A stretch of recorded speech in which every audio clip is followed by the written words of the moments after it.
someone who would lure a young woman to his house, hold her at knife point, probably not someone any of us would like wandering about on the streets. She trusted the system to do the right thing and protect her. You know, this is not a game. This is not you going to your job and maybe moving some paper around. It's actually people's lives that you've got in their hands. There's no question that this was an absolute catastrophe. There was more than one hand on the knife that day, and they need to live with that. Christie Marceau was born on April 16, 1993, in Auckland, New Zealand, to Brian and Tracy. After 6 years of trying to have another child, they welcomed Christie, a blonde, blue-eyed girl, which completed their family. Her older sister Heather enjoyed being a big sister and helped their mom take care of Christie while Brian worked in Australia for the New Zealand Air Force. The family was very close and cherished their time together, with Brian coming home whenever he had a day off. As a child, Christie was naturally charming with a bright smile. She was friendly and often wanted to help those who seemed like underdogs. For example, she once helped a shy classmate by introducing him to some kids to play with. She was fun and very loving, with a big heart. In high school, she developed a kind and socially aware personality. She looked for ways to help others through charity work and joined programs for causes she cared about. Her dream was to run an events company by her 30s, so after high school, she studied event management at Auckland University of Technology. As her social circle expanded, her home became a popular hangout for her friends. One of the people she befriended was Akshay Chand, a young man she met while working at a grocery store. He wasn't very friendly, especially to women, but he began to warm up to Christie's charm. Chand moved to Auckland from Wales with his mother and sister in 2001. They lived close to the Marceau family, and while he and Christie went to the same primary school, they weren't friends back then. In middle school, teachers noted Chand as a talented student, but by the age of 16, he lost interest in school and eventually dropped out. He isolated himself in his room, spending his time sleeping and on the computer. His mother, a dedicated nurse, was heartbroken by the shift in her son's behavior. In September 2010, she asked her sister for help, and her sister quickly got Chand a job at a local supermarket, where he worked at the meat counter. Christie, who was a part-time cashier there, helped him open up about his problems, especially his feelings about his parents' separation. She listened to him and gave him advice. To make him feel included, she also invited him to hang out with her and her friends at her house. As time passed, Christie realized that Chand's problems were more serious than she thought. Instead of helping him, she felt like she was just being a crutch for him. He didn't seem eager to deal with his issues and often talked to her just to get her sympathy. Around this time, Chand started showing up at her house uninvited and staying too long. Christie worried he might see their friendship as something more, so she started talking to him less. This made Chand act out in ways that made her feel even more uncomfortable. What confirmed her suspicions about her friend's unhealthy attachment was when he wrote her a letter upon learning that Christie and Tracy had plans to relocate to Australia. In it, Chand confessed his feelings and frustration over her leaving him to move overseas. Following this, Christie quit her job at the supermarket and began working at a cheese shop in June 2011. Surprisingly, Chand also left his job on the same day. As the weeks went by, Christie became busier with school and her new job as she was finishing her first year at the university. Around this time, she had fully stopped communicating with Chand and thought the man had taken the rejection well. However, on September 6, 2011, at 10 a.m., Christie was woken up by a phone call from Chand. He told her that he had crushed some medicines into his drink and threatened to take it if she didn't go to his house in 10 minutes. Despite her concern over the man's behavior, Christie was not cold-hearted to just take his words lightly. She got dressed, jumped into her car, and drove the short distance to Chand's house. The man answered the door and invited her inside the empty house. Chand then began telling her of his plans that day, which included scaring her, getting his revenge on her, and taking his life. Christie remained calm through this and reasoned with him, even advising him to get professional help. Still, Chand continued ranting about how she left him high and dry. The troubled man insisted he didn't need professional help but wanted her to become his full-time counselor instead.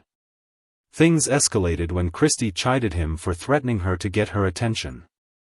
This angered the man, so he suddenly drew out a kitchen knife he'd been hiding and ordered her to remove her clothes and surrender her phone.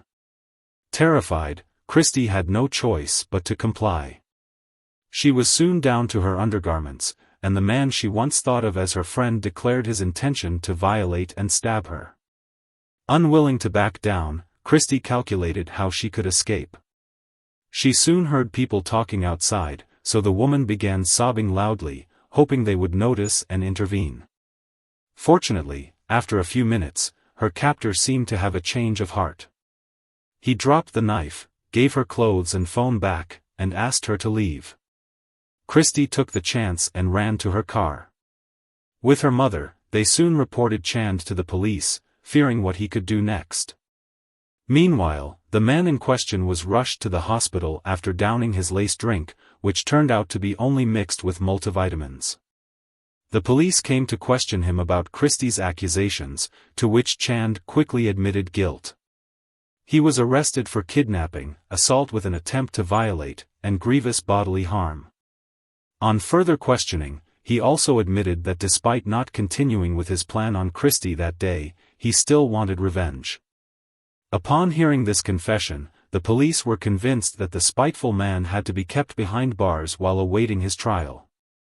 They were determined to convince the judge not to allow the man out on bail for fear that he would make true of his initial plans. When the Marceaus learned that Chand had been taken into police custody, they were relieved, especially with the assurance that the officers would keep him in jail. Christie's father, Brian, also returned immediately to ensure that his family was safe.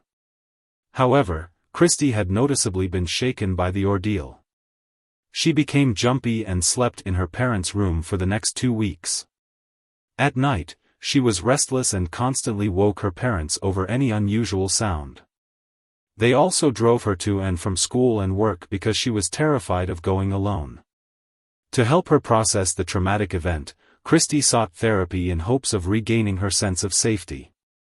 On September 7, 2011, her wish seemed to be granted when Judge Barbara Morris denied bail for her assailant, Akshay Chand, and ordered a full mental health evaluation.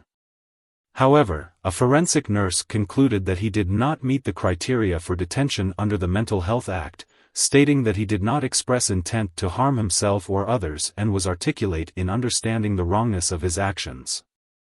On September 9, Judge Morris denied bail for Chand a second time, recognizing the threat he posed to Christie, who remained terrified for her safety.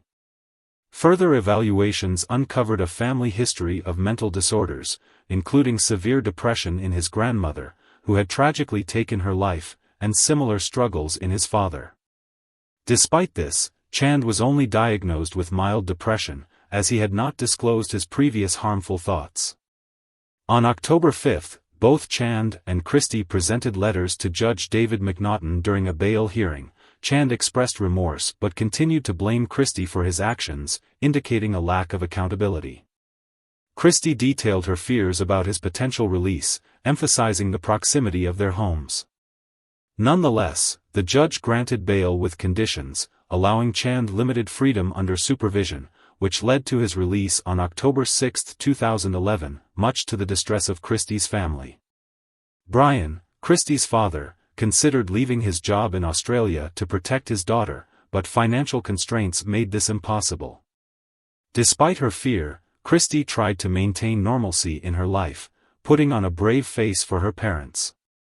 In the following weeks, Chand adhered to his bail conditions, while the police conducted regular patrols to ensure compliance. However, on November 7, 2011, their lives took a horrific turn.